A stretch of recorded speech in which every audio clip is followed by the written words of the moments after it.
বিধানসভা ভোটের আগে তৃণমূল এবং নির্বাচন কমিশনের সংঘাত চরমে।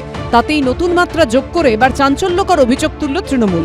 মঙ্গলবার সাংবাদিক বৈঠক করে কুণাল ঘোষ, ব্রাত্য বসুরা অভিযোগ করেন, কেন্দ্রীয় বাহিনী ও পুলিশ অবজারভারদের হোয়াটসঅ্যাপ মারফত নির্বাচন কমিশন নির্দেশ দিয়েছে, তৃণমূলের যারা সরকারি নিরাপত্তা পান, মন্ত্রী, তাদের গাড়ি চেক করতে হবে।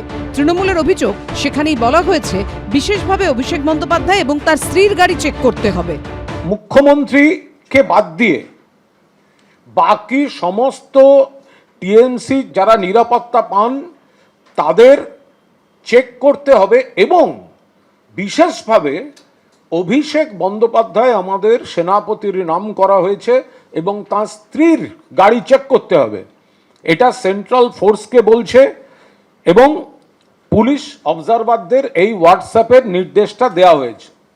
এর থেকে নির্লজ্জ লেঠেল বাহিনীর ব্যবহার আর কোথায় দেখা গেছে? মানে কি? ইসির কোনো কাজকে যদি অপছন্দ হয়, সমস্ত রাজনৈতিক দল এবং ব্যক্তি আছে যে তারা সরাসরি গিয়ে সুপ্রিম কোর্টে কমপ্লেন করতে পারেন বা অন্যান্য ফোরামে যেতে পারেন, যাবেন। এই অভিযোগের পাশাপাশি কুণাল ঘোষ প্রশ্ন তুলেছেন, প্রধানমন্ত্রীর কনভয় অমিত শাহের তল্লাশি হবে না কেন?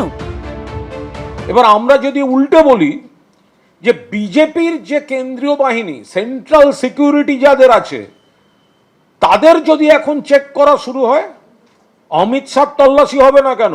নরেন্দ্র মোদীর কনভয়ের তল্লাশি হবে না কেন? তারা যেখানে উঠছেন সেখান থেকে কোনো ক্যাশ ডিস্ট্রিবিউট হচ্ছে কি না, সেখান থেকে কোনো চক্রান্ত জেনারেট করছে কি না, তার তল্লাশি কে করবে?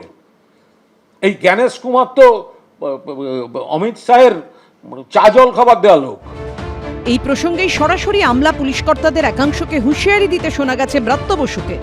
যে পুলিশ কর্তারা এইভাবে নির্বাচন কমিশনের কথায় কাজ করছেন, আপনারা খুব পরিষ্কার করে জেনে রাখুন, চতুর্থবারের জন্য মমতা ব্যানার্জির আসাটা সময়ের অপেক্ষা।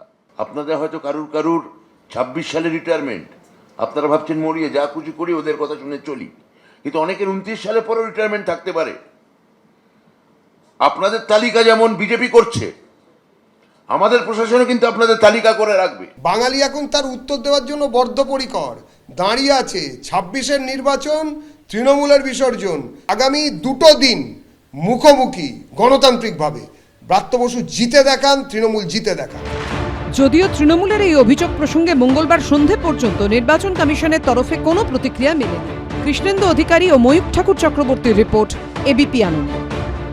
এবিপি আনন্দ, এগিয়ে থাকে, এগিয়ে রাখে।